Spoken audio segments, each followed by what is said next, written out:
नमस्कार दोस्तों, मैंने 3 ब्लॉग बनाए जो बिग बाज़ार के ऊपर बनाए। पिछले साल बिग बाज़ार की मेंबरशिप ले ली थी जिसमें 10,000 रुपये देके हम लोगों को ये प्रॉमिस करा गया था कि मंथली बेसिस पे हमारे अकाउंट के अंदर 1,000 रुपये आ जाएंगे और उसमें जो है हम आके शॉपिंग कर सकते हैं।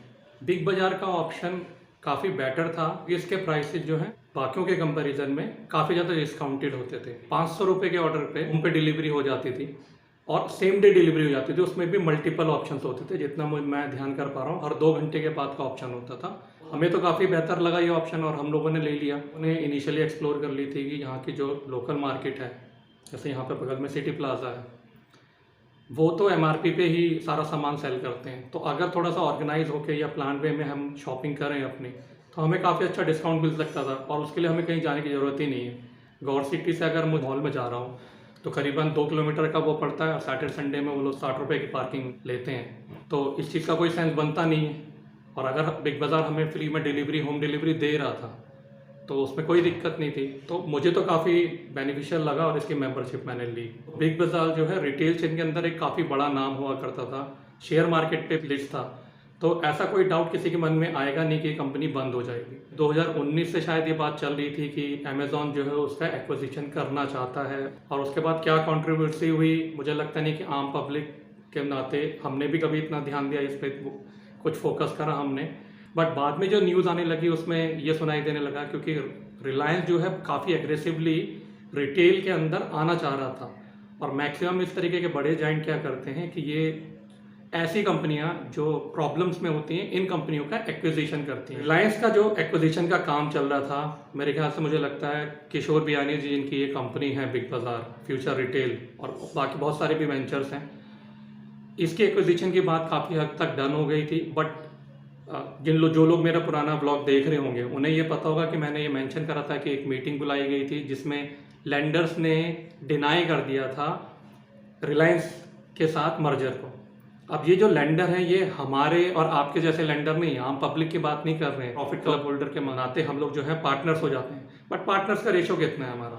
10,000। मैं तो कहता हूँ कि आपका 1 रुपया जो आपने मेहनत से कमाया और वो मेहनत से कमाया है आपने, आपकी सेविंग में से आपने खर्च करा है और वो पैसा दोबारा जोड़ने में काफ़ी दुख लगता है। और मुझे लगता है कि सबसे ज़्यादा दुख जो हमें होता है वो ये मानने में होता है कि हमारा कोई डिसीजन गलत किया। वापस आते हैं मेन मुद्दे पे जहाँ पे मैंने पिछले साल ये मेंबरशिप ली थी और ये सारी इन्फॉर्मेशन दिमाग में प्रोसेस होने लग गई थी कि हाँ रिलायंस का टेक ओवर होने वाला है। मन में तो इसी तरह के हमारे ख्याल फूटते हैं कि दूसरी कंपनी अगर एक्विजिशन करेगी और रिलायंस में हमें पता है कि रिलायंस के तो पहले भी स्टोर थे, अभी भी स्टोर हैं उसके, स्मार्ट बाज़ार भी रिलायंस का ही है जो हम उन्हीं सेम जगहों पे देख रहे हैं जहाँ पे बिग बाज़ार ओपन हुआ है। लैंडर्स जो थे जिनकी हम बात कर रहे हैं उसमें फॉरेन लैंडर्स भी हैं और इंडियन जो बैंक्स हैं वो भी बहुत बड़े लैंडर्स हैं। इन लोगों ने वो पैसा लगाया था इन कंपनियों पे और ये पैसा लगाना पड़ता है क्योंकि अगर आपके ऑफलाइन स्टोर हैं तो हम तो मेन स्टोर के अंदर जा रहे हैं, बट ऐसी कंपनियों के बहुत सारे वेयर हाउसेज भी होते हैं जहाँ पे सामान स्टोर करके रखा जाता है और कई महीने रखा जाता है। अब इन वेयर हाउसेज के कुछ रेंट भी होंगे, एम्प्लॉयज़ भी होंगे जो वो ये सारी चीज़ें रन कर रहे हैं। आपके ऑफलाइन स्टोर में भी जो काउंटर्स पे लोग रहते थे या जो सपोर्ट स्टाफ रहता था, जो डिलीवरी वाले लोग थे या जो इनके व्हीकल होंगे जिसके थ्रू ये डिलीवरी करते थे।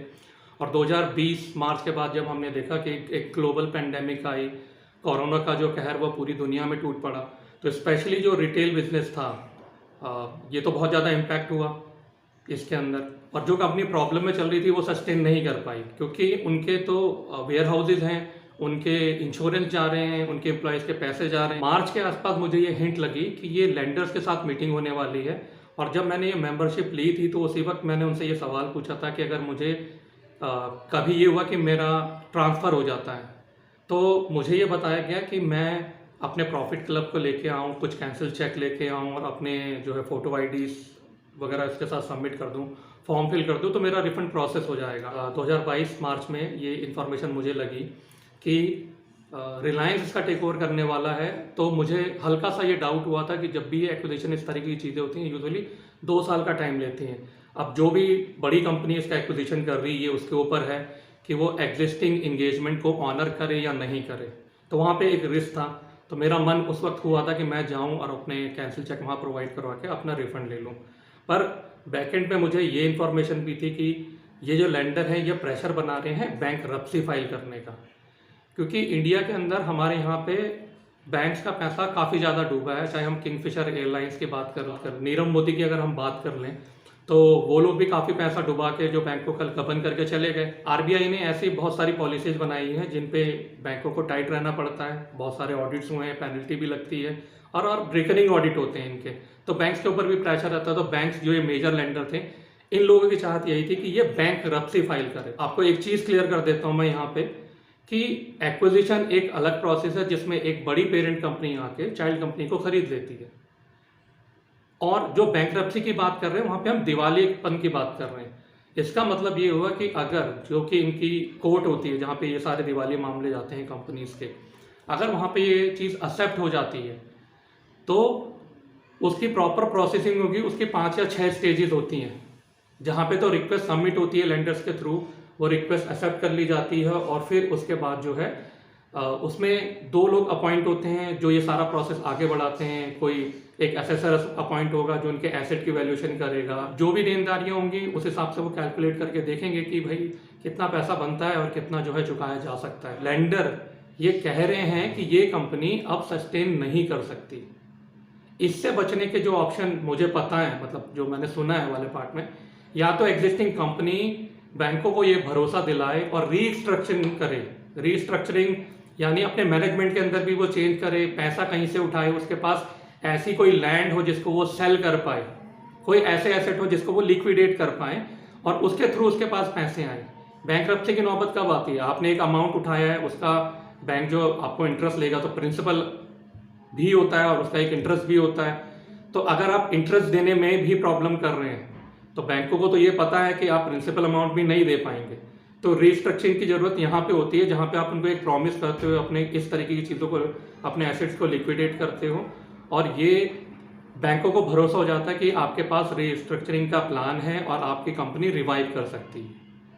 आपने कुछ ऐसा प्रोडक्ट या कोई ऐसी टेक्नोलॉजी लेके आ गए हो जिससे आपकी कॉस्ट कटिंग हो रही है, आपका मार्केट कैपिटल बढ़ रहा है, लोग ज़्यादा आपके स्टोर्स में विजिट कर रहे हैं, बैंकरप्सी बैंकों ने फाइल कर दी है, तो मुझे नहीं लगता कि अब कोई बचने का कहीं पे भी कोई ऑप्शन है, क्योंकि वही लेंडर बैंक्स डिक्लाइन कर चुके हैं रिलायंस का टेक ओवर और उनकी जो याचिका थी वो अब मान ली गई। यानी दिवालियापन का जो भी प्रक्रिया है ये तो होके ही रहेगी। अगर हमारे मन में ये है कि मेरा जो पैसा था, और मुझे वाकई में बहुत दुख है इस चीज़ का, मैं ज़्यादा बात करता था ताकि मुझे इन्फॉर्मेशन मिल पाए और मैं आप लोगों के साथ इस चीज़ को शेयर कर पाऊँ, पर जो लोग आते थे वहाँ पे वो क्लेम का प्रोसेस पूछते थे और आई एम श्योर कि उन्होंने उस वक्त तो अपना अमाउंट रिडीम भी करा।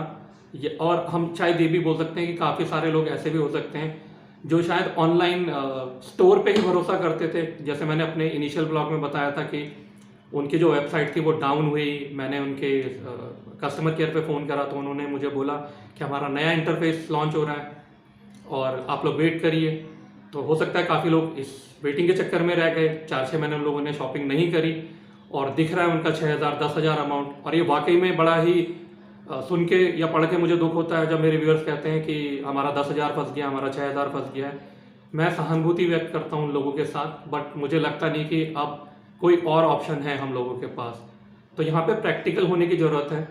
और अगर हम ये सोचे ये स्कैम है, ये सब है, मुझे लगता है इंडिया के अंदर ज़्यादातर चीज़ें लीगल तरीके से ही स्कैम करे जाते हैं। तो इसको लीगली तो कोई प्रूव नहीं कर सकता कि ये स्कैम है, क्योंकि कंपनी की हालत तो वाकई में ख़राब है। ऐसा नहीं है कि फ्यूचर रिटेल का कोई बिजनेस पर्टिकुलरली चल रहा हो, ये सारे बिजनेस में ही फ्लॉप हो रहे हैं। अब यहाँ पे ऑप्शन क्या बचता है? तो मैंने काफ़ी सारे लोगों को ये बताया था कि अगर आप futureretail.in की वेबसाइट पे जाएंगे तो वहाँ पे एक फॉर्म का लिंक अवेलेबल है, जो कि मेरे पिछले ब्लॉग के डिस्क्रिप्शन बॉक्स में भी है। मैं इस वाले ब्लॉग के डिस्क्रिप्शन बॉक्स के अंदर भी डाल दूंगा। मैं कोशिश करूँगा कि अभी आप लोग जब मैं ये वीडियो एडिट करूँ इसके साथ मैं लिंक भी डिस्प्ले कर दूँ। काफ़ी लोग रिक्वेस्ट कर रहे हैं कि मैं उस फॉर्म फिल करने का प्रोसेस बनाऊँ, इसके लिए मैं माफ़ी चाहूँगा क्योंकि मेरा मन नहीं है इस प्रक्रिया को फॉलो करने का। ऑनेस्टली मुझे ये लगता है कि कंपनी अगर दिवालिया की प्रक्रिया में है, जहाँ पे बैंकों का इतना पैसा बन गया है, 20,000 करोड़ की बात कर रहे हैं हम यहाँ पे, और यहाँ पे कोई प्रिंसिपल अमाउंट की बात नहीं कर रहा है, क्योंकि प्रिंसिपल अमाउंट हो सकता है कि 500 या 600 करोड़ ही हो। बिग बाजार या फ्यूचर ग्रुप था जो इसको पे नहीं कर पा रहा था, तो इनके इंटरेस्ट पे इंटरेस्ट, डेलिक्वेंसी जिसे बोलते हैं, या डिफॉल्ट आप बोल लीजिए इसको, तो डिफॉल्ट ये करते गए तो उसका इंटरेस्ट हाई हाई हाई बनता चला गया। उस वजह से हो सकता है कि 20,000 करोड़ के आसपास है। मुझे नहीं लगता कि इसके पूरे एसेट बेच के भी मतलब कुछ पैसा ये लोग ज़्यादा वसूल कर पाएंगे।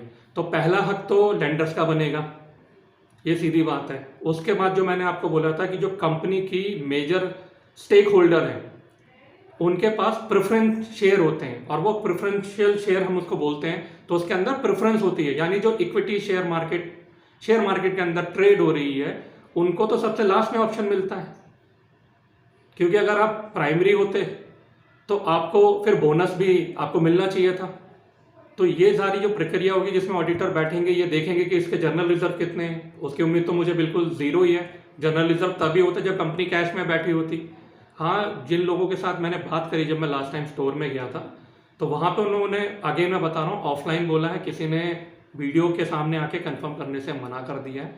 उन लोगों ने मुझे ये बोला कि 60,000 रुपये के आसपास की सेल जो है ओवरऑल इंडिया के अंदर बिग बाजार के स्टोर में आज भी हो रही है। अब ये बड़ा सरप्राइजिंग है, मतलब शायद क्योंकि हम लोगों की तो प्रॉफिट क्लब मेंबरशिप थी और हम उसको रिडीम करना चाहते थे, तो कोई सेंस नहीं बनता उस स्टोर के अंदर जाके मैं कैश में बाइंग करूं या क्रेडिट कार्ड से बाइंग करूं और एमआरपी पे मैं पे करके आऊं। एमआरपी पे कौन देता है आज की डेट में आइटम? तो इसमें तो कोई समझदारी है नहीं कि आप स्टोर में जाएं और आप सोचें कि भाई आप अपना पैसा रिडीम कर लेंगे। काफ़ी लोग ये भी कमेंट कर रहे हैं, और मैं बिल्कुल समझता हूँ कि वो कमेंट कर रहे हैं और वो ये एक जरिया ढूंढ रहे हैं कि कैसे उनके पैसे जो है रिडीम हो सकते हैं। तो मेरे हिसाब से ऑनेस्टली पैसा रिडीम नहीं हो सकता। मुझे गारंटी नहीं है कि कोई भी हमारा जो भाई बंधु है जिनकी यहाँ पे मेंबरशिप थी या वाउचर थे, वो अगर क्लेम भी फाइल करते हैं तो उनको कोई पैसा मिलेगा। ये जो दिवालियापन की प्रोसेस है, बैंक्रप्सी की जो प्रोसेस है, मेरा ये मानना है कम से कम 2 साल तो इसमें लगेंगे। तो ये बुरी चीज़ें हैं जो यादें दे जाती हैं। जितना आप इसके बारे में सोचोगे और आपको खीज होगी, आपको गुस्सा आएगा, और इसके अलावा हम कुछ नहीं कर पाएंगे। कंपनीज जो हैं अपने इनके पर्टिकुलर लॉज होते हैं, एक्ट होते हैं जिसके थ्रू ये रजिस्टर होती हैं, उन्हीं के अंदर इनके सारे प्रोसेसेस मेंशन होते हैं जिसमें जाके ये लोग बैंक्रप्सी फाइल कर सकते हैं। और ऐसा ही आपने देखा कि आरकॉम के केस के अंदर भी हुआ। इसमें मेरे ख्याल से सबको पता है, रिलायंस कम्युनिकेशन की कंपनी थी, तो कंपनी आई, कंपनी बैंकरप्ट हो गई, कंपनी शेयर मार्केट से डीलिस्ट भी हो गई। तो यहाँ पे ज़्यादा उम्मीद रखने का मुझे लगता नहीं कोई फ़ायदा है। काफ़ी लोगों को लग रहा है कि रिलायंस ने वहाँ पे स्टोर खोल लिए हैं, स्मार्ट बाज़ार वगैरह, तो रिलायंस ने उसका टेक ओवर कर लिया है। लीगली तो ये हुआ नहीं है क्योंकि लेंडर मना कर चुके हैं। आप वहाँ पे जाओगे, अब क्या होता है कि एक शॉप है, शॉप पे लोग काम कर रहे हैं, सेल्समैन है, सेल्स वूमेन है, सेल्स गर्ल है, आप ऐसे मान लीजिए, उनका वही प्राइमरी जॉब है। अब वहाँ पे से स्टोर, जो पुराना स्टोर था वो मूव हो गया, एक नया स्टोर ओपन हो गया, तो उनकी स्किल तो सेम है, तो वो तो वहाँ जॉब कर सकते हैं, उसमें तो कोई दो राय नहीं है। तो वहाँ पे जब हम जाते हैं, क्योंकि मैं भी यहाँ पे गौर सिटी में बिग बाजार में गया था जब मैंने इनिशियली इंक्वायरी करी थी, और उन लोगों ने ही मुझे बताया था कि 4 जगह पे स्टोर ओपन है सर, आप वहाँ पे जाइए, वहाँ पे आपका कार्ड चल रहा है, आप रिडीम करिए। और उसके बाद हमने हर महीने रिडीम कर लिया। जो मेरा जुलाई वाला व्लॉग था बिग बाजार को लेके कि बहुत कम सामान रह गया और बहुत जल्दी बंद होने वाला है, ये उसका टाइटल था। उसके अंदर मैंने साफ साफ ये हिंट देती थी कि सामान बहुत तेजी से जा रहा है और ये बंद होने ही वाले हैं। हो सकता है काफ़ी लोगों ने उसे देखा, रिएक्ट करा, नहीं कर पाए किसी भी कारण से। मेरी सिंपैथी है आप लोगों के साथ, बट इससे ज़्यादा मुझे नहीं लगता कि मैं कुछ और इंक्वायरी या वो कर पाऊंगा। जो एम्प्लॉयज़ बचे हुए हैं, अनफॉर्चुनेटली आप ये मान लीजिए कि उन्हें अपॉर्चुनिटी नहीं मिली है किसी दूसरे स्टोर में जाने की, क्योंकि वो ऑफलाइन ये लोग बोल चुके हैं कि 2 महीने से उनकी सैलरी नहीं आ रही है या उनकी सैलरी पार्शियल आ रही है, और वो उस रीजन से ही ऑफिस में आ रहे हैं कि कब कोई मेल आ जाए कि उनका जो बकाया सैलरी है, उनकी जो आउटस्टैंडिंग सैलरी है उनकी, वो कब आ जाए वाले पार्ट में, या कब उनके पास एक मैसेज आ जाए कि भाई स्टोर अब बंद कर देने। ये क्लैरिटी वहाँ पे नहीं है। तो मैं आप सभी से ये रिक्वेस्ट करूँगा, अगर आपका पैसा फंसा है तो आप क्लेम फाइल कर दीजिए प्लीज़, और इसमें आप जल्दबाजी ना दिखाएं। मैं आपको ऑलरेडी बोल चुका हूँ, 5 या 6 स्टेजेस होती हैं, बहुत लंबी स्टेजेस होती हैं। ये ऐसा नहीं है कि ये ओवरनाइट कोई करने के लिए बैठा है। इंडिया के अंदर हम सभी जानते हैं कि चीज़ें कितना टाइम लेती हैं। बहुत सारी कंपनियां होंगी जो दिवालिया प्रक्रिया के अंदर होंगी, बैंकों ने डाल रखी होंगी, इसमें कोई डाउट नहीं है। इसमें कंपनी अपने आप तो डालती नहीं है, इसमें तो फोर्सफुली बैंकर्स ही डालते हैं। तो ये सारी चीज़ें टाइम लेने वाली हैं, और मेरी तरफ से मुझे लगता है कि हमारा पैसा रिकवर होने के चांसेस 0% ही हैं, आप ये मान के चलिए। हो सकता है ये बात सुन के काफ़ी लोगों को बुरा लगे, वो रिएक्ट भी करें, शायद ये भी बोल सकते हैं कि मैं कौन होता हूँ जज करने वाला। बिल्कुल मैं कोई नहीं होता हूँ। मैं आप सभी से अनुरोध कर रहा हूँ कि आप अपने रिफ़ंड की जो भी एप्लीकेशन है वो फिल करिए और उस ईमेल एड्रेस पे भेजिए। हम भेज सकते हैं, इस बात की कोई गारंटी नहीं है कि वहाँ पे कोई ऑटोमेशन सिस्टम लगा है जिसके थ्रू आपको एक सर्विस रिक्वेस्ट जनरेट हो गया जाएगी तो आप उसको रेफरेंस करके बोल पाएंगे। फ्यूचर पेक में तो आज की डेट में मुझे लग रहा है कि उसमें उनका कस्टमर केयर काम कर रहा है, जहाँ पे आप कॉल उठा के ये बोल पाएंगे कि ओके मेरी एक सर्विस रिक्वेस्ट सबमिट हो गई, तो आप मुझे बताएंगे कि उसका स्टेटस क्या है। तो इसमें आपको काफ़ी धैर्य रखना पड़ेगा। मैं उम्मीद कर सकता हूँ कि कुछ पैसा आपको मिल जाए। मैं उम्मीद करता हूँ कि आपके काफ़ी सारे सवालों का जवाब मैं इस ब्लॉग के थ्रू दे पाया कि अगर स्टोर के अंदर मेरी प्रॉफिट क्लब मेंबरशिप नहीं चलने वाली है तो मैं कैश में जाके बाइंग नहीं कर सकता वहाँ पे। उन एम्प्लॉयज़ के साथ जब मैं जाके बात करता हूँ तो वो थोड़े से झिझकते हैं, कुछ देर के बाद वो खुलते हैं, उसके बाद बात करना शुरू करते हैं। बट मुझे लगता नहीं कि कंपनी उनको बैकएंड पे कोई भी इन्फॉर्मेशन देने वाली है। जो दिवालिया कोर्ट होती है, जो भी इनके प्रोसेस होते हैं, जो मैंने लास्ट सुना था फर्स्ट या सेकंड स्टेज के आसपास ये प्रक्रिया है जहाँ पे 2 लोग अपॉइंट हो गए हैं इन सारी चीज़ों को रन करने के लिए, और ये इन्फॉर्मेशन एम्प्लॉय को मुझे लगता नहीं कि आएगी। अगर मैं वहाँ पे विजिट करता हूँ और मुझे कोई इन्फॉर्मेशन मिलेगी तो मैं किसी फ्यूचर के ब्लॉग में ज़रूर उसको आपके साथ साझा करूँगा। जो न्यूज़ मीडिया के थ्रू आएगी या फिर दिवालिया कोर्ट के थ्रू पब्लिक होती है उस पर मैं नज़र रखूँगा और कोशिश करूँगा कि आप लोगों को अपडेट करता रहूँ ताकि आप लोगों के पास इन्फॉर्मेशन मिलती रहे कि क्या अभी प्रोसेस चल रहा है, कितना टाइम लग सकता है। ये टेंटेटिव टाइमलाइन है, ये कोई रियलिस्टिक नहीं है, क्योंकि हम यहाँ पे वैल्यूएशन की बात कर रहे हैं। तो ये वैल्यूएशन ऐसी नहीं है, मार्केट रेट पे डिपेंड करती है। मशीनरी जो होगी या कोई भी एक एसेट है तो आप ये मानिए चलिए कि वो डेप्रिशिएट हो रहा है और हो सकता है उन्होंने कहीं का किराया ना दिया हो, वो किराया ना देने की वजह से उनके ऊपर और केसेस लगे हुए हों, उसकी भी रिकवरी बैठे। इसीलिए मैं ये सारी चीज़ें आपको बता रहा हूँ कि बहुत कम चांसेस हैं कि हम लोगों को कोई पैसा रिफंड होगा। आशा करता हूँ कि मैं आपके काफ़ी सारे सवालों का जवाब दे पाया, और कृपया मेरे चैनल पे बने रहें। इसी तरीके के वीडियो देखने के लिए मेरे चैनल को लाइक करें, सब्सक्राइब करें और शेयर भी करें। धन्यवाद।